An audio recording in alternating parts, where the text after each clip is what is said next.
Hello student, जैसा कि आप देख रहे हो कि हम electric field of intensity calculate कर रहे हैं। लास्ट लेक्चर में हमने एक रिंग के कुछ पार्ट लिए थे। एक सेमी सर्कुलर पार्ट था रिंग का, एक क्वार्टर पार्ट था और एक जनरल केस हमने लिया था और उनके सेंटर्स पे हमने इलेक्ट्रिक फील्ड ऑफ इंटेंसिटी को कैलकुलेट किया था। आज हम एक यूनिफॉर्मली चार्ज रिंग होगी जिसके ऊपर चार्ज डिस्ट्रीब्यूशन कंटिन्यूस होगा और उस रिंग के सेंटर से जो एक्सिस जाती है, जो एक्सिस जाएगी उसके सेंटर से ना, तो या फिर हम ये कह सकते हैं कि रिंग के एक्सिस पे हम electric field of intensity calculate करेंगे। ओके, तो देखते हैं कि किस तरीके से कैलकुलेट करना है ये हमें।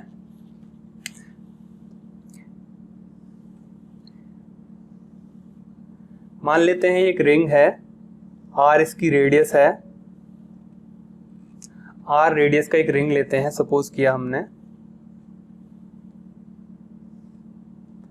आर रेडियस है इसकी।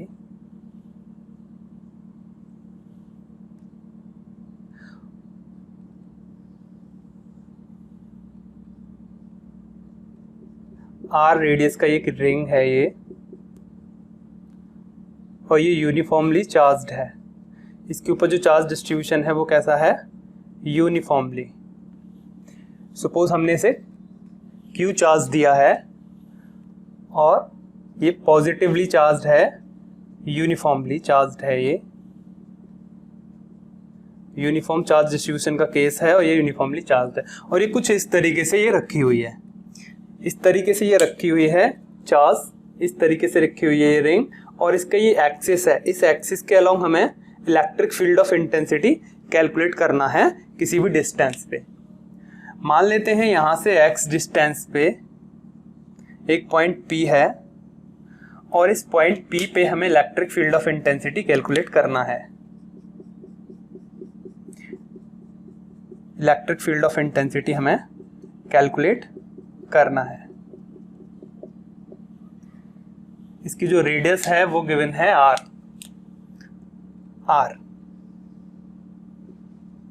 Q चार्ज गिवन है, ये पॉइंट है P और यहाँ पे हमें electric field of intensity calculate करना है। चलिए पहले की तरह से हम एक चार्ज एलिमेंट कंसीडर करते हैं। चार्ज एलिमेंट कंसीडर किया हमने, पॉजिटिवली चार्ज एलिमेंट dq, क्योंकि पॉजिटिवली चार्ज रिंग है और इस चार्ज एलिमेंट की वजह से हमें यहाँ इलेक्ट्रिक फील्ड ऑफ इंटेंसिटी देखेंगे पहले कितनी होती है, उसके बाद हम इंटीग्रेट करके उसे कैलकुलेट कर लेंगे। तो ये हमने चार्ज एलिमेंट लिया dq। तो इस dq चार्ज एलिमेंट, इसकी लेंथ मान लेते हैं dl है। तो ये इलेक्ट्रिक फील्ड ऑफ इंटेंसिटी की जो वैल्यू होगी de, स्मॉल एलिमेंट dq की वजह से यहाँ पे जो इलेक्ट्रिक फील्ड ऑफ इंटेंसिटी की वैल्यू होगी de, वो away from the charge element, charge element से बाहर की तरफ होगी। ये एंगल कंसीडर कर लेते हैं थीटा। तो ये एंगल कितना होगा? ये भी एंगल थीटा हो जाएगा और ये कंपोनेंट क्या होगा? डी कॉस थीटा, क्योंकि ये पैरेलल कंपोनेंट होगा इसका। और ये परपेंडिकुलर कंपोनेंट कितना होगा? D sine theta, D sine theta. तो ये हमें इसके परपेंडिकुलर और पैरेलल कंपोनेंट मिल गए हैं। अब देखिए यहाँ हम सिमेट्री देख सकते हैं। सिमेट्री की वजह से कौन सा कंपोनेंट जीरो होगा, लास्ट लेक्चर में भी हमने डिस्कस किया था। तो यहाँ ये सिमेट्रिकल लाइन हम मान सकते हैं, ये सिमेट्रिकल लाइन है। तो ये ऊपर वाला पार्ट और एक यहाँ से लोअर वाला पार्ट, दोनों ही क्या है? मिरर एलिमेंट है एक दूसरे के। यहाँ हम एक मिरर रखेंगे तो ऊपर वाला पार्ट हमें दिखाई देगा और यहाँ पे देखेंगे, इस साइड में रखेंगे मिरर को तो ये नीचे वाला पार्ट हमें दिखाई देगा ऊपर वाली साइड में। तो ये क्या है? मिरर एलिमेंट है, दोनों ही, ऊपर वाला पार्ट और एक नीचे वाला पार्ट। तो इसके जस्ट अपोजिट में हम यहाँ एक और चार्ज एलिमेंट अगर कंसीडर करें तो उसकी वजह से यहाँ जो इलेक्ट्रिक फील्ड ऑफ इंटेंसिटी होगी उसकी डायरेक्शन क्या होगी? Away from the charge. Same element हम इसका अपोजिट और डायमेट्रिकली अपोजिट, इसके जस्ट डायमेट्रिकली अपोजिट हम एलिमेंट लेंगे तो उसका एक और कंपोनेंट क्या आएगा यहाँ पे? डी कॉस थीटा, जो कि इसमें ऐड हो जाएगा। और एक और यहाँ परपेंडिकुलर कंपोनेंट क्या आएगा? D sine theta. तो ये D sine theta equal and opposite component होंगे तो ये क्या हो जाएंगे? कैंसिल आउट हो जाएगा। ये वाला कंपोनेंट क्या हो जाएगा? Due to symmetry cancel out. और ये जो रिंग है कुछ इस तरीके से रखा हुआ है, तो जो एंगल जो बनेगा, ये जो एंगल है ये इस तरीके से रखा हुआ है रिंग और ये इस तरीके से मूव करेगा। ये ये वाली जो लाइन है, जो डिस्टेंस अगर हम लें r, और जैसे जैसे हम इसे चेंज करेंगे, एलिमेंट को जैसे जैसे हम चेंज करेंगे, इस तरीके से रिंग रखा हुआ है, जब यहाँ आएगा तो ये इस तरीके से एंगल है थीटा, जो एक्सिस के अलोंग एक्सिस से मेक करेगा। ये वाली जो लाइन है r, ये r लाइन है, ये r लाइन एक्सिस से थीटा एंगल मेक करेगी, और ये एंगल कैसा रहेगा, कांस्टेंट रहेगा, इस तरीके से मूव करेगा ये एंगल इस तरीके से, लेकिन कैसा रहेगा, कांस्टेंट रहेगा। जैसे जैसे चार्ज एलिमेंट को हम चेंज करेंगे, ये एंगल तो कांस्टेंट रहेगा, बट एलिमेंट को हम चेंज कर रहे हैं साथ के साथ, तो ये एलिमेंट थीटा भी यहाँ पे क्या रहेगा, कांस्टेंट रहने वाला है। तो इसके जो कंपोनेंट्स होंगे, जो परपेंडिकुलर कंपोनेंट्स होंगे, सारे के सारे क्या होंगे, कैंसिल आउट। अगर हम एक यहाँ एलिमेंट लेंगे तो उसके जस्ट डायमेट्रिकल अपोजिट एक एलिमेंट हम यहाँ लेंगे।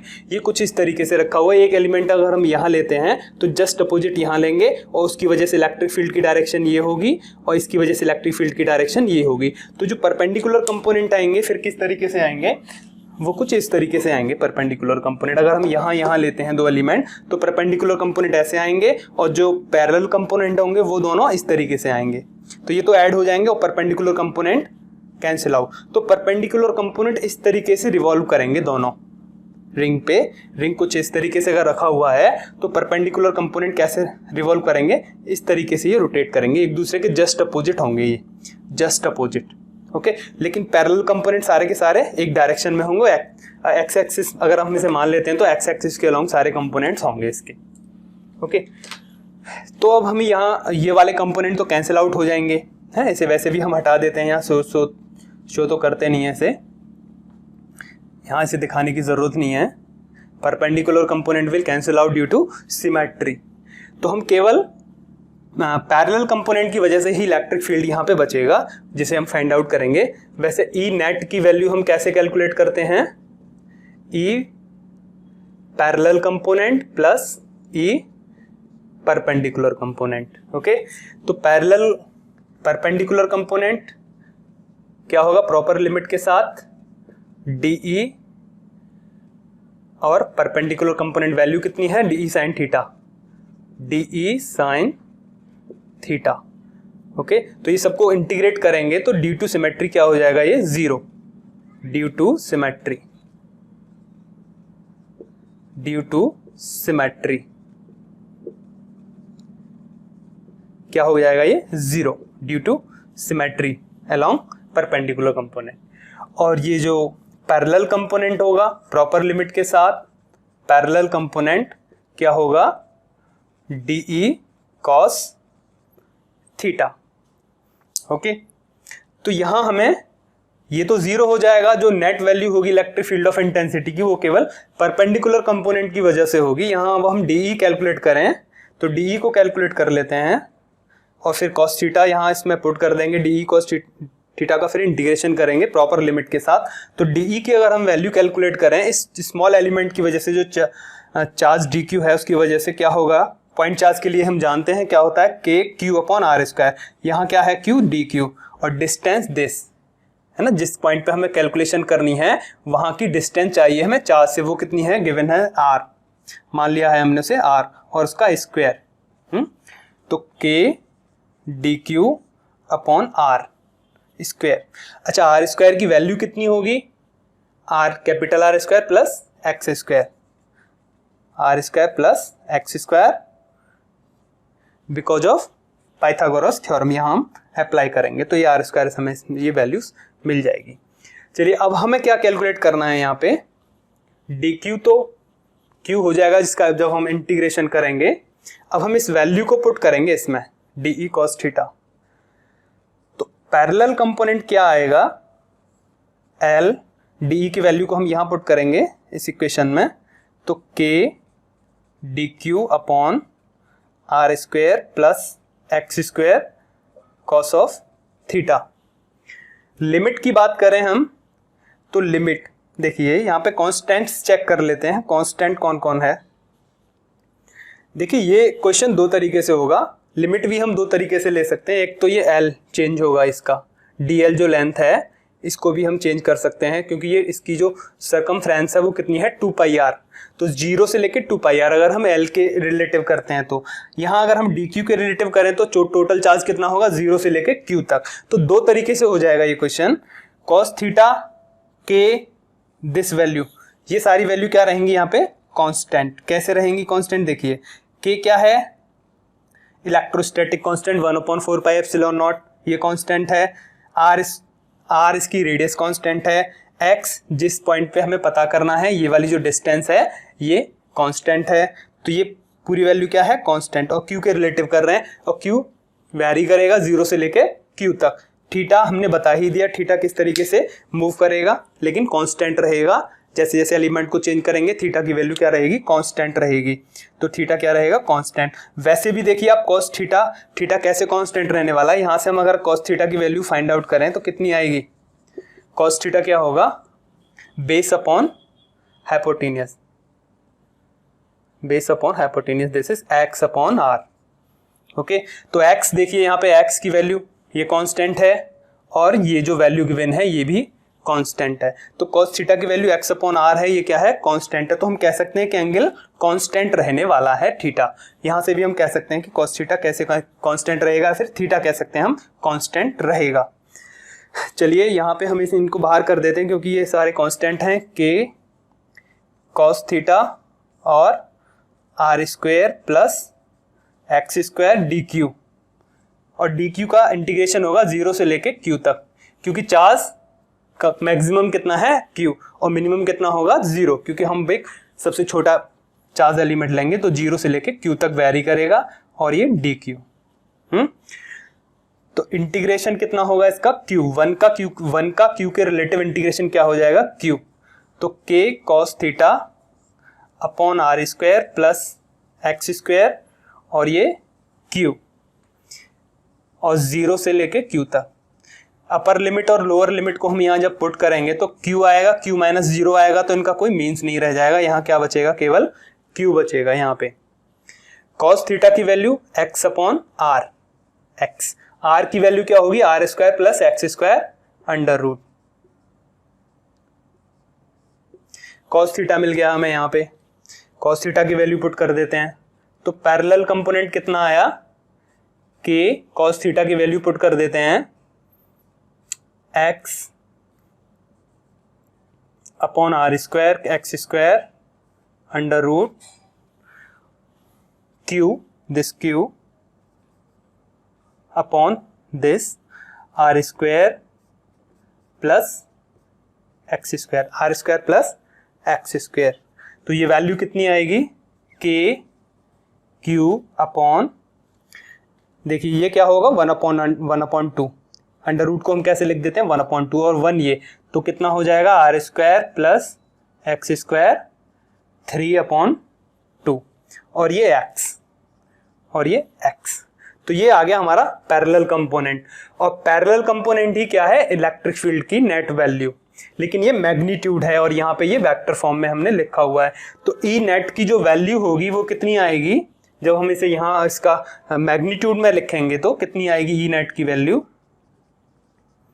वो आएगी जो पैरेलल कंपोनेंट होगा k q upon r square plus x square 3/2x, ये आएगा मैग्नीट्यूड आएगा electric field of intensity. Net value जो होगी यहाँ पे इलेक्ट्रिक फील्ड ऑफ इंटेंसिटी की, उसका मैग्नीट्यूड ये आएगा। इसे अगर हम वेक्टर फॉर्म में लिखें तो ये एक्स एक्सिस के अलोंग हम लिख सकते हैं इसे, और आई कैप यहाँ लिख सकते हैं आई कैप, ये हो जाएगी इसकी वेक्टर फॉर्म। ओके, तो ये हो गया net value of electric field. अब हम कुछ केसेस देखते हैं कि इसकी जो वैल्यू है वो कैसे वेरी करेगी, कहाँ जीरो होगी, कहाँ मैक्सिमम होगी और कहाँ कम होगी, इनफाइनाइट पे क्या होगी और सेंटर पे क्या होगी। सेंटर पे भी हम चेक करते हैं, ये सारे कुछ केसेस देखते हैं। अब तो इलेक्ट्रिक फील्ड ऑफ इंटेंसिटी की जो नेट वैल्यू है हम इसे लिख लेते हैं एक जगह, पहले उसका मैग्नीट्यूड को ही हम चेक करेंगे। चलिए, तो इलेक्ट्रिक फील्ड ऑफ इंटेंसिटी को केसेस देखते हैं हम यहाँ पे।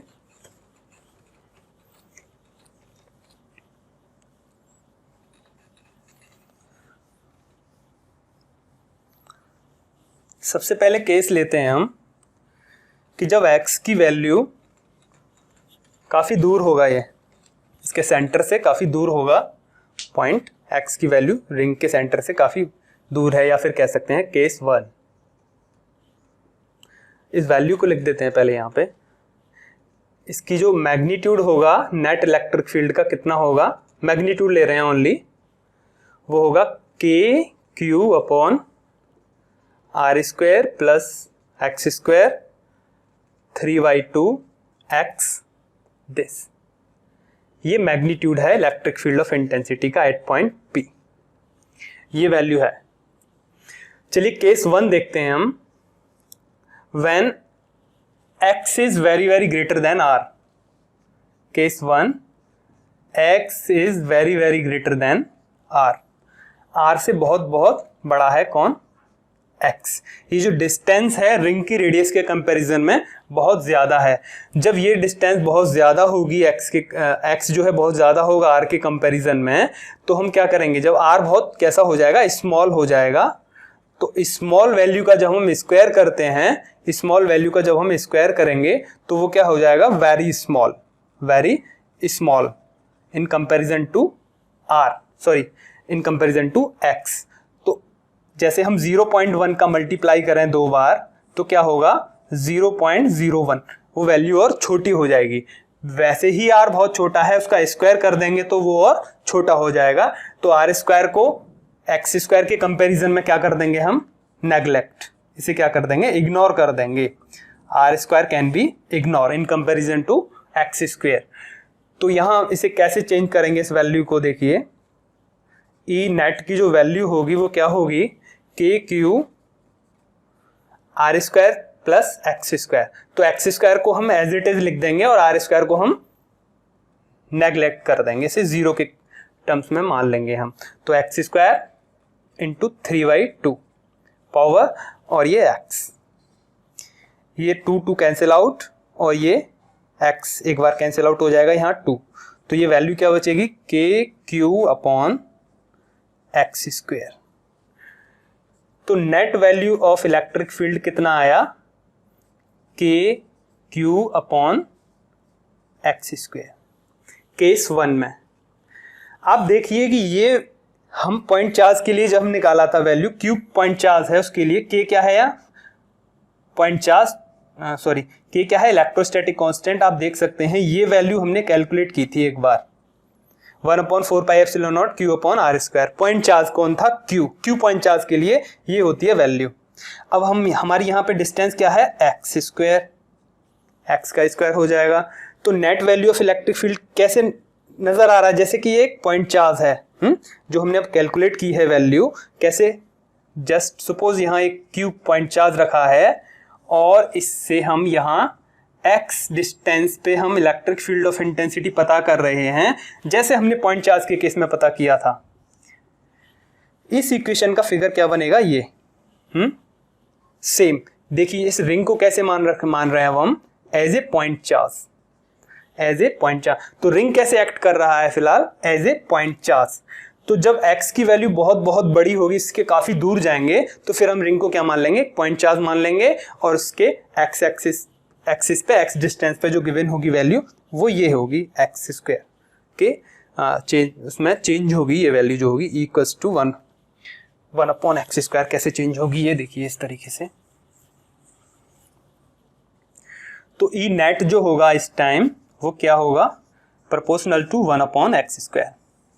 तो जैसे जैसे रिंग से हम दूर जाएंगे, एक्स स्क्वायर की वैल्यू, एक्स की वैल्यू जैसे जैसे बढ़ेगी तो ई नेट की वैल्यू एक्सपोनेंशियली डाउन होती जाएगी। वो किस तरीके से डाउन होगी, देखिए ये ऐसे डाउन होगी एक्स की वैल्यू। अगर ई और एक्स का हम ग्राफ ड्रॉ करें, एक्स की वैल्यू जब कम होगी तो ई नेट मैक्सिमम होगा, लेकिन अभी हमें पता नहीं है कि मैक्सिमम कहाँ होगा। वो मैक्सिमम वैल्यू भी हम पता करते हैं कि किस पॉइंट पे होगी, एक्स के किस पॉइंट के लिए मैक्सिमम होगा ई, अभी पता नहीं है ये कहाँ पे होगा, लेकिन ये इस तरीके से डाउन होगा। ये जैसे जैसे डिस्टेंस बढ़ेगी तो ये एक्स क्या होगा, कम होगा। और देखिए एक्स जब इनफाइनाइट हो जाएगा, एक्स की वैल्यू जब इनफाइनाइट हो जाएगी, एक्स क्या हो जाएगा, इनफाइनाइट, तो ई क्या होगा, यहाँ पे ई क्या होगा 0, ई विल 0। तो जैसे जैसे हम इनफाइनाइट पे जाएंगे तो ये x बढ़ता जाएगा, तो ई क्या होगा 0 के कंपैरिजन में, लेकिन इसका कोई पॉइंट हमें पता नहीं है कहाँ होगा। तो at x equals to infinite E will 0, okay. और x की वैल्यू 0 पे चेक करते हैं। अब नेक्स्ट केस चेक करते हैं इसका, जब x की वैल्यू छोटी होगी r के कंपैरिजन में, बहुत बहुत कम होगी इसकी वैल्यू।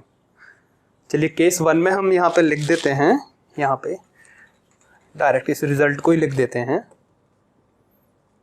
ई नेट कैसा है, प्रोपोर्शनल टू 1/x²।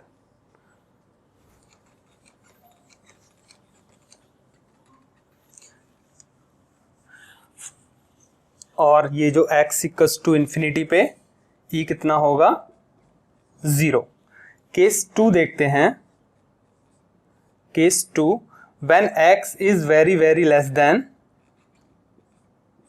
r, जब x की वैल्यू r से बहुत छोटी होगी, ये जो डिस्टेंस है इसके हम बहुत नज़दीक होंगे इसके रिंग के, इस केस में, तब क्या होगा, तब देखिए तो x की वैल्यू जब बहुत छोटी होगी यहाँ पे, तो हम क्या करेंगे, इस x² को इग्नोर कर देंगे।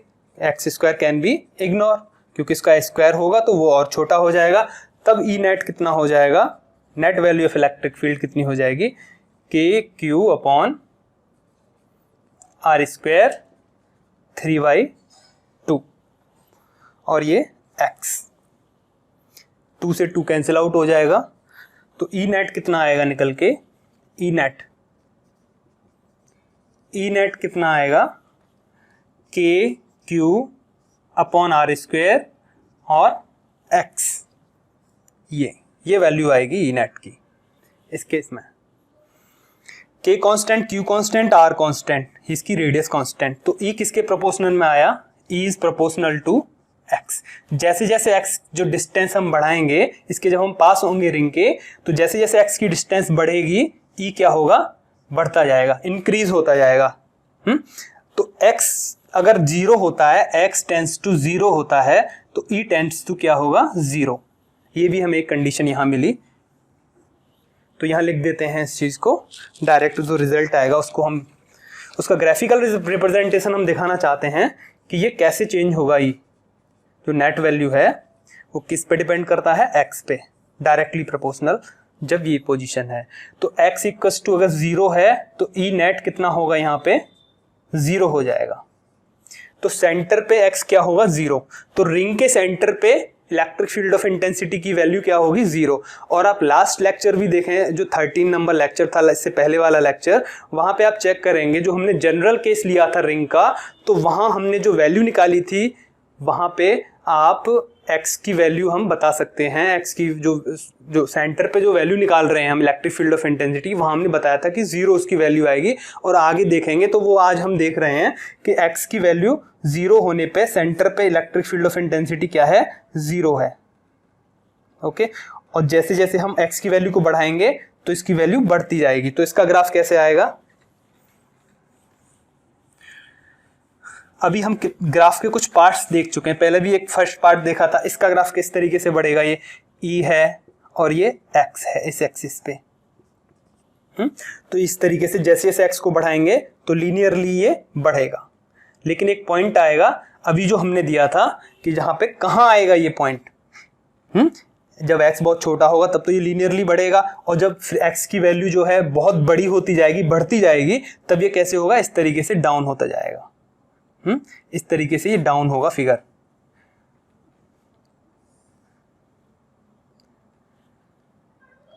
क्लियर है, x सेंटर पे ओरिजिन पे कितनी है, e की वैल्यू 0, लीनियरली बढ़ रहा है x। लेकिन एक पॉइंट आएगा जहां ये मैक्सिमम हो जाएगा, मैक्सिमम। ऐसा तो है नहीं कि ये बढ़ता जाएगा, क्योंकि ये बाद में घट रहा है, बाद में 0 हो रही है इसकी वैल्यू, क्योंकि हम फर्स्ट ग्राफ में ये निकाला, सेकंड में केस में हमने ये निकाला, फर्स्ट केस में ये ग्राफ आया था, सेकंड केस में ये ग्राफ आया था। लेकिन अब क्वेश्चन ये बनता है कि ये मैक्सिमम कहाँ होगी। अब हमें इसे फाइंड आउट करना है कि ई मैक्सिमम कब होगा, x की किस वैल्यू के लिए, इस एक्सिस पे x लिया है, x एक्सिस पे x की किस वैल्यू के लिए ई मैक्सिमम होगा, ये हमारा क्वेश्चन बनता है अब, ओके। तो इतना ग्राफ हम स्टडी कर चुके हैं, तो ये तो ग्राफ होगा इसका। अभी जस्ट इससे पहले ये स्टडी किया था, अब हमने ये स्टडी किया। ये लीनियरली बढ़ेगा electric field of intensity. Graph तो हमारा बन गया, बट इतना काम रह गया है अब हमारा कि यहाँ से यहाँ तक की हमें डिस्टेंस कैलकुलेट करनी है कि किस वैल्यू पे ये मैक्सिमम होगा। चलिए, आपने क्लास 11th में मैक्सिमम और मिनिमम की कंडीशंस पढ़ी थी। वहां हमने किया था कि अगर कोई फंक्शन है y equals to f x, ये फंक्शन है, तो ये मैक्सिमम वैल्यू पता करनी है कब होगी। तो dy अपॉन dx अगर 0 है तो तब उस केस में dy अपॉन dx मतलब जिसके रिलेटिव जो x चेंज हो रहा है, जो वेरिएबल है, उस वेरिएबल के रिलेटिव अगर हम डिफरेंशिएशन करें तो वो 0 होगा। तो उस पॉइंट पे यहाँ से जो हमें वैल्यू मिलेगी y की, जो x की या y की जो हमें वैल्यू मिलेगी, क्योंकि x के रिलेटिव कर रहे हैं तो x की जो वैल्यू मिलेगी, वो जो वैल्यू होगी उस वैल्यू पे y क्या होगा, मैक्सिमम। तो हमें y चेक करना है ये फंक्शन कि ये y फंक्शन x की किस वैल्यू के लिए मैक्सिमम होगा। तो हम क्या करते थे, dy upon dx equals to 0 कर देते थे और x पता कर लेते थे कि x की जो वैल्यू आती थी वो बताती थी कि इस x की वैल्यू के लिए y क्या हो जाएगा, मैक्सिमम हो जाएगा। y x की एक पर्टिकुलर वैल्यू आएगी। तो हमें यहाँ कैसे करेंगे, अब हम सेम यहाँ देखिए, इस ग्राफ को तो हटा देते हैं, पता ही है हमें किस तरीके से बनने वाला है। तो y यहाँ कैसे निकालेंगे, यहाँ वेरी कौन कर रहा है, x यहाँ वेरिएबल है, तो x के रिलेटिव हम इंटीग्रेशन या डिफरेंशिएशन जो भी है कर रहे हैं, x के रिलेटिव कर रहे हैं। फंक्शन कौन है हमारा, ई नेट। ई नेट क्या है, हमारा फंक्शन है, और ये किस पर डिपेंड कर रहा है, यहाँ पे x पे डिपेंड कर रहा है। x की जो डिस्टेंस है, इस डिस्टेंस पे डिपेंड कर रहा है। तो यहाँ कैसे करेंगे हम, डी अपॉन dx, क्योंकि x वेरी कर रहा है, यहाँ x वेरी कर रहा था तो x के रिलेटिव इंटीग्रेशन डिफरेंशिएशन किया, तो यहाँ पे भी x वेरी कर रहा है तो x के रिलेटिव डिफरेंशिएशन किया हमने, किसका, ई नेट का डिफरेंशिएशन किया। और ये 0 जब होगा उस टाइम जो हमें वैल्यू मिलेगी ई नेट की, वो कैसी होगी, मैक्सिमम होगी। ई नेट की वैल्यू क्या होगी, मैक्सिमम होगी x की उस वैल्यू के लिए जो ये इक्वेशन हमें देने वाली है। अब ये हमें कैलकुलेट करना है x की किस वैल्यू के लिए, x की कौन सी वैल्यू इसमें पुट करें कि ई नेट क्या हो जाए, मैक्सिमम हो जाए। तो हम वही वैल्यू फाइंड आउट करते हैं x की जिसमें ये मैक्सिमम होगा। तो डी अपॉन डी एक्स हमें क्या करना है, 0 करना है। यहाँ पे डी अपॉन डी एक्स को हमें 0 करना है।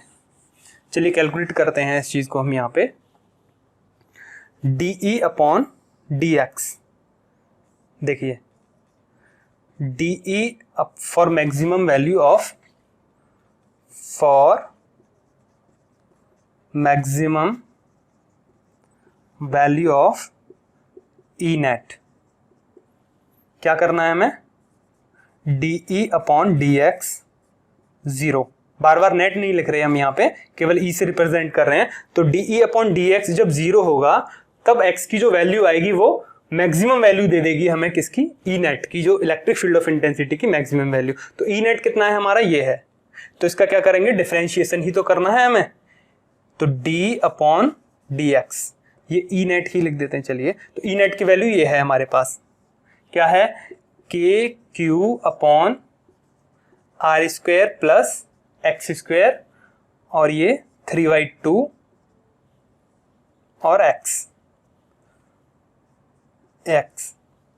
Equals to 0। इसका हमें क्या करना है, डिफरेंशिएशन करना है। देखिए यहाँ x तो एक तो ये आ रहा है फंक्शन में, एक यहाँ आ रहा है, तो 2 फंक्शन बन जाएंगे यहाँ पे। इसको 2 तरीके से कर लेंगे डिफरेंशिएशन को। एक तो कर लेंगे हम d अपॉन डी एक्स करना है u अपॉन v का। एक ये फॉर्मूला होता है v square upon first v का डिफरेंशिएशन, फिर u को लिखेंगे dv अपॉन dx, जो फॉर्मूला है उससे करेंगे। और एक और है, हम 2 फंक्शन बना लेंगे यहाँ पे, एक फंक्शन ये है, एक फंक्शन ये है, 2 फंक्शन है x के। तो इन दोनों के लिए कर लेंगे जो डिफरेंशिएशन बाय पार्ट्स। तो 2 पार्ट्स में कैसे कर लेते हैं, चलिए ऐसे कर लेते हैं। एक तो u अपॉन v वाला फॉर्मूला है उससे कर लेंगे, और एक करते हैं d अपॉन डी एक्स। के कॉन्स्टेंट है, q कॉन्स्टेंट है, तो इसका डिफरेंशिएशन नहीं होगा। तो यहाँ लिख देते हैं k q, और d अपॉन डी एक्स किसका करेंगे, इसको ऊपर ले जाते हैं, माइनस कर लेते हैं इस फंक्शन को, r square plus x square minus 3/2 कर लेते हैं, इसे ऊपर ले जाएंगे तो यहाँ और क्या बचेगा, x। ठीक है, तो 2 पार्ट्स बन गए यहाँ पे, एक 1 और एक ये 2। पहले फर्स्ट का करेंगे, सेकंड को एज इट इज लिखेंगे, फिर प्लस लगाएंगे, फिर सेकंड का करेंगे, फिर फर्स्ट को एज इट इज लिखेंगे। किसी को भी फर्स्ट किसी को भी सेकंड मान लेते हैं, इक्वल्स टू 0। चलिए तो यहाँ ये जो वैल्यू आएगी, चलिए करते हैं यहाँ, दिस इज फर्स्ट इसे मान लेते हैं पहले, तो इसे एज इट इज लिख देंगे r² plus x² minus 3y2, और फिर x का करेंगे तो क्या आएगा 1, फिर प्लस का साइन लगेगा, फिर इसका करेंगे r² प्लस x², तो minus 3y2 d upon d x x to power n क्या होता है n(x(n माइनस 1), तो माइनस 3y2 ये पावर, और r² plus x² minus 3y2 minus 1, minus 3y2 minus 1।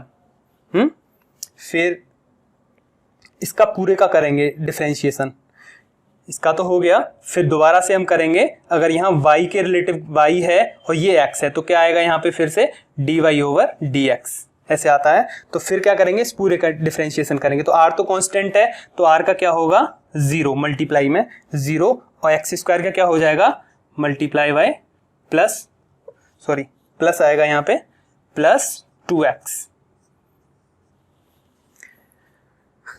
तो देखिए यहाँ हम जो इसे KQ तो चल ही रहा है यहाँ पे, इसे KQ को भी लिख देते हैं KQ,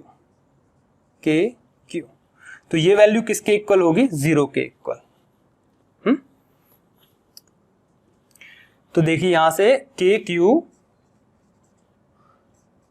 r² plus x² minus 3y2, और ये देखिए ये 2 और ये 2 कैंसिल आउट हो जाएंगे, और क्या बचेगा यहाँ, ये प्लस माइनस माइनस हो जाएगा, और ये क्या होगा 3r² plus x² minus 3y2 minus 1, और ये x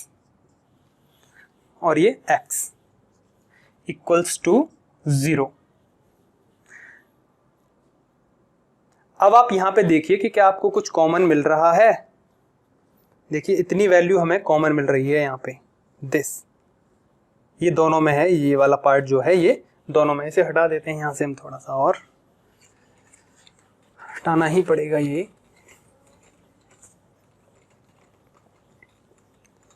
तो ये जो वैल्यू है r² plus KQ r² plus x² minus 3y2 ये कॉमन है, और यहाँ क्या बचेगा 1, इस पूरे की जगह 1 बचेगा, KQ तो ऑलरेडी कॉमन है पूरे में, और 1 माइनस ये 3, और यहाँ क्या बचेगा r² plus x² minus 1, minus 3/2 वाला पार्ट तो बाहर हो गया, और यहाँ पे ये x दिस, चलिए दिस इज इक्वल्स टू 0,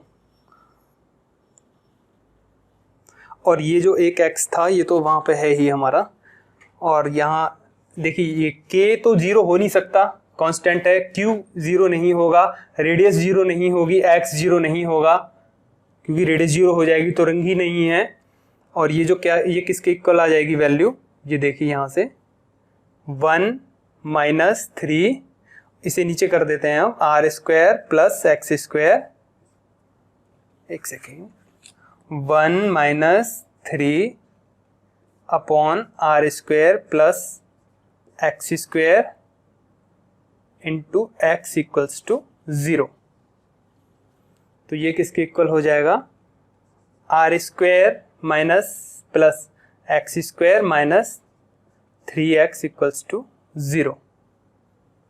यहाँ कहीं एक x छूटा हुआ है, बिकॉज यहाँ ये क्वेश्चन में थोड़ा सा प्रॉब्लम है, कहीं देखिए एक x छूटा हुआ है, देखिए यहाँ x दिस, जब हम फर्स्ट का किया, फर्स्ट को एज इट इज लिखा हमने, फर्स्ट फंक्शन को एज इट इज लिखा, सेकंड का कर दिया, फिर फर्स्ट फंक्शन का यहाँ तक हमने डिफरेंशिएशन कर दिया, फिर सेकंड फंक्शन x है, इसको भी हम एज इट इज लिखेंगे, यहाँ पे मल्टीप्लाई में आएगा ये x, तो ये x कितना हो जाएगा, ये एक x और आएगा तो x² हो जाएगा, यहाँ पे ये वैल्यू कितनी हो जाएगी x², ओके, और यहाँ पे भी x² हो जाएगा, ये x और x2, तो यहाँ क्या बचेगा r² minus 2x square equals to 0 और 2x square equals to r square and r x equals to r square upon under root 2। तो x की value r upon under root 2 पे कौन मैक्सिमम होगा? E मैक्सिमम होगा। तो हमने find out कर लिया कि x की value r upon under root 2 पे E की value electric field of intensity maximum होगी। अब हमने जो ग्राफ बनाया था वहां हम इसे शो करते हैं, बस यही काम रह गया था हमारा। बाकी 2 केस देखे थे हमने। कौन कौन से केस देखे थे? केस 1 देखा था, उसमें क्या था, जब x की value very very greater than r है, बहुत दूर है ये रिंग से, जो पॉइंट है P ये रिंग से काफ़ी दूर डिस्टेंस पे है इसके कंपैरिजन में, तो E कैसे चेंज हो रहा था? 1 अपॉन एक्स स्क्वायर। इसने हमें क्या दिया था? At x equals to infinite E will 0। Case 2 क्या था? x की वैल्यू जब r से बहुत बहुत छोटी है, बहुत कम है, तो E कैसे चेंज हो रहा था? डायरेक्टली प्रोपोर्शनल में। और यहाँ इसने क्या दिया था? x टेंस टू 0 पे E इक्वल्स टू 0, जहाँ सेंटर पे इलेक्ट्रिक फील्ड ऑफ इंटेंसिटी क्या होगी? रिंग के 0। तो ये केसेस थे और हमने यहाँ एक वैल्यू ये पता कर ली। देखिए मैक्सिमम वैल्यू, मिनिमम वैल्यू तो हमें पता लग रही है x0 कहाँ होगा, सॉरी E0 कब होगा? E0 कब हो रहा है? मिनिमम वैल्यू ऑफ E कब है? At x equals to infinite and at x equals to 0। और मैक्सिमम वैल्यू कब है? मैक्सिमम वैल्यू कब है इलेक्ट्रिक फील्ड की? कब है maximum value of electric field? ये है x equals to r upon under root 2 पे। तो ये हमें वैल्यूज मिली हैं कुछ। इन वैल्यूज की हेल्प लेके हमने ग्राफ ड्रॉ करेंगे और जो ग्राफ ड्रॉ होगा उसकी शेप कैसे आएगी, अभी हमने जस्ट डिस्कस किया था।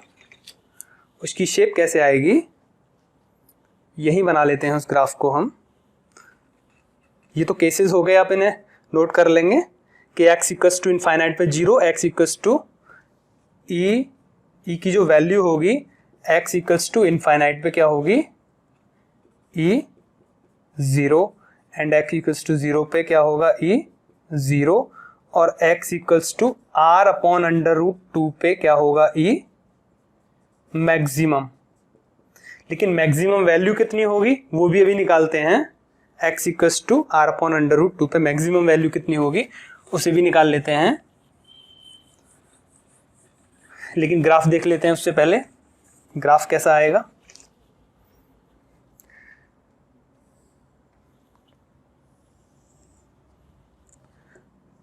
ये अगर यहाँ पे एक रिंग है, यहाँ एक रिंग रखा हुआ है, इसके सेंटर ओरिजिन पे, और यहां से हम चलते हैं। जैसे जैसे अभी हमने पढ़ा था कि E की वैल्यू x के प्रोपोर्शनल में थी, कहां तक थी? तो उसकी वैल्यू x जैसे जैसे बढ़ेगा तो E भी बढ़ेगा। लेकिन एक पॉइंट आएगा जहां मैक्सिमम हो जाएगी इलेक्ट्रिक फील्ड की वैल्यू। ये इलेक्ट्रिक फील्ड है और ये डिस्टेंस है। तो यहां किस पॉइंट पे अभी हमने पता किया मैक्सिमम होगी? r equals to under root 2, r upon under root 2, जब ये value r upon under root 2, इस पे क्या हो जाएगा? इलेक्ट्रिक फील्ड की वैल्यू मैक्सिमम हो जाएगी। ये E मैक्सिमम वैल्यू होगी। फिर उसके बाद हमने देखा था कि E is 1 upon x square के प्रोपोर्शनल में है, और 1 अपॉन एक्स स्क्वायर के प्रोपोर्शनल में होता है तो जैसे जैसे x की वैल्यू को बढ़ाएंगे तो E की वैल्यू क्या होती जाएगी? कम होती जाएगी, और ये इनफाइनाइट पाके क्या होगी? 0 होगी। तो ग्राफ इस तरीके से जाएगा। जैसे जैसे हम इससे दूर जाएंगे फिर रिंग से, इसकी रेडियस कितनी है रिंग की? r, तो ये डिस्टेंस उससे भी बहुत छोटी है, r upon under root 2, r upon under root 2, क्योंकि 0.41 से हम यहाँ डिवाइड करेंगे तो ये वैल्यू छोटी ही आएगी। अब देखते हैं कि ई x इक्वल्स टू 0 और x यूज इनफाइनाइट पे तो e कितना है, 0 है। e कितना है, 0। लेकिन x equals to r upon under root 2 पे e मैक्सिमम तो है, लेकिन वो मैक्सिमम वैल्यू कितनी है ये और देख लेते हैं। Maximum value of electric field at x equals to r upon under root 2, E net क्या है, मैक्सिमम है।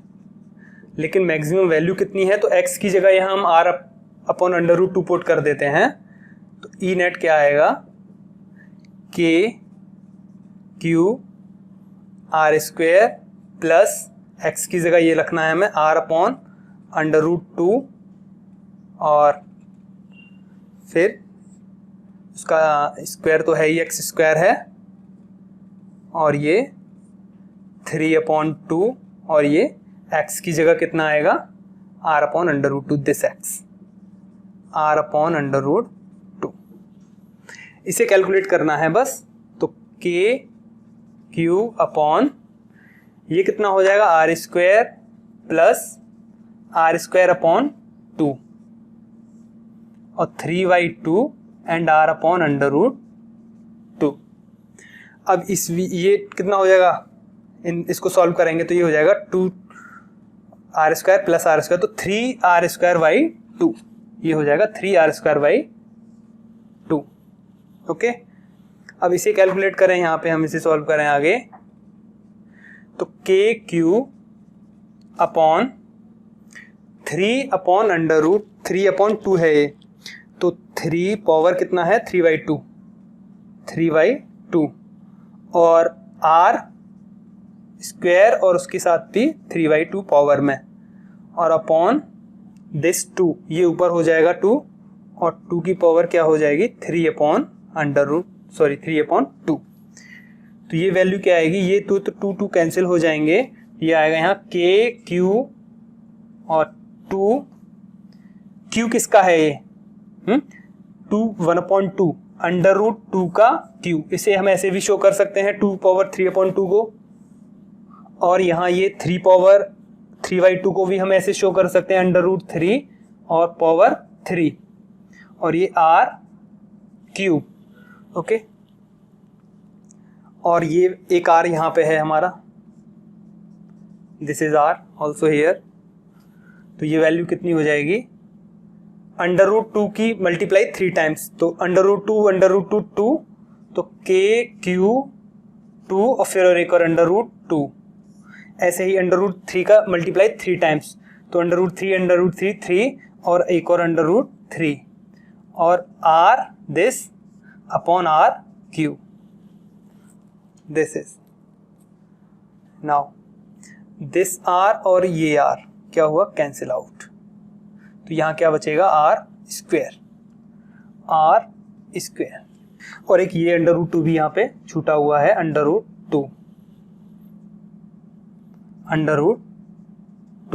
तो ये अंडर रूट 2 कैंसिल आउट, तो ई नेट की जो वैल्यू आएगी कितनी आएगी, maximum value of electric field कितना होगा, 2kq अपॉन 3 अंडर रूट 3 और r स्क्वायर, ये क्या होगी, ई नेट की मैक्सिमम वैल्यू, ई नेट की मैक्सिमम वैल्यू होगी, ये इलेक्ट्रिक फील्ड ऑफ इंटेंसिटी की एट पॉइंट P पे ही हम निकाल रहे हैं। तो यहाँ से r upon under root 2 distance पे वैल्यू ये होगी, लेकिन मैक्सिमम वैल्यू कितनी होगी, this 2kq upon 3 under root 3 r square. Okay, तो ये है इलेक्ट्रिक फील्ड ऑफ इंटेंसिटी की मैक्सिमम वैल्यू, और ये कंप्लीट केस है रिंग के लिए, यूनिफॉर्मली चार्ज रिंग है उसके लिए कंप्लीट केस है। इलेक्ट्रिक फील्ड ऑफ इंटेंसिटी की वैल्यू ये होगी, ग्राफ कुछ इस तरीके से आएगा, कैसे वेरी करेगा, ये वाई एक्सिस पे लिया, यहाँ ये एक्स एक्सिस पे लिया, यहाँ तक ये वैल्यू बढ़ेगी, यहाँ तक क्या था, E is directly proportional to x, और यहाँ क्या था, E इज 1/x स्क्वायर के प्रोपोर्शनल में। ओके, चलिए अगर मान लेते हैं अगर ये रिंग नेगेटिवली चार्ज है तो क्या होगा, इलेक्ट्रिक फील्ड की डायरेक्शन क्या होगी। फिलहाल तो इलेक्ट्रिक फील्ड की डायरेक्शन क्या है, अलोंग पॉजिटिव एक्स एक्सिस। अगर ये नेगेटिव होता है ये, तो फिर ये वैल्यूज़ क्या होगी इसकी, इलेक्ट्रिक फील्ड ऑफ इंटेंसिटी की जो डायरेक्शन होगी वो कैसे होगी, फिर कैसे हो जाएगी इलेक्ट्रिक फील्ड ऑफ इंटेंसिटी की direction toward the ring. This electric field of intensity की डायरेक्शन क्या होगी, फिर नेगेटिव एक्सिस के अलोंग हो जाएगी, क्योंकि पॉजिटिव चार्ज के लिए डायरेक्शन क्या होती है, पॉइंट चार्ज के लिए अवे फ्रॉम द चार्ज, और नेगेटिव के लिए क्या हो जाती है, टूवर्ड द चार्ज। तो फिर ये एज ए पॉइंट चार्ज जब एक्ट कर रहा था तो डायरेक्शन क्या हो रही है, अलोंग नेगेटिव एक्सिस। तो इलेक्ट्रिक फील्ड ऑफ इंटेंसिटी की डायरेक्शन किधर है, अलोंग नेगेटिव एक्सिस। अगर ये नेगेटिवली चार्ज रिंग है तब उस केस में। तो चलिए यहाँ हम इसके लिए फिगर कैसे ड्रॉ करेंगे, फिर ये ग्राफ कैसे बनाएंगे अगर ये नेगेटिवली चार्ज रिंग है तो। ग्राफ देख लेते हैं कैसे बनेगा फिर। अगर नेगेटिवली चार्ज रिंग है तो इसी के पास यहाँ हम से ड्रॉ कर लेते हैं ग्राफ को। फॉर नेगेटिवली चार्ज रिंग, अगर ये नेगेटिव है, रिंग है नेगेटिव, अगर नेगेटिव चार्ज है रिंग के पास, तब कैसा होगा ये,